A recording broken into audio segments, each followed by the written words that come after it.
Welcome to జనం కోసం journalism news. తేదీ 15 3వ నెల 2026వ తేదీన మధ్యాహ్నం 2 గంటలకు చేతన పద్మశాలి భవనంలో శ్రీరామ పరపతి సంఘం అధ్యక్షులు శ్రీ వనం దేవరాజ్ గారి అధ్యక్షతన 17వ మహాసభ సర్వసభ్య సమావేశం నిర్వహించడం జరిగినది.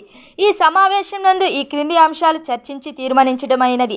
ఎజెండా అంశాలు: సభ్యులందరూ లెక్కలు పరిశీలించి ఆమోదించడమైనది.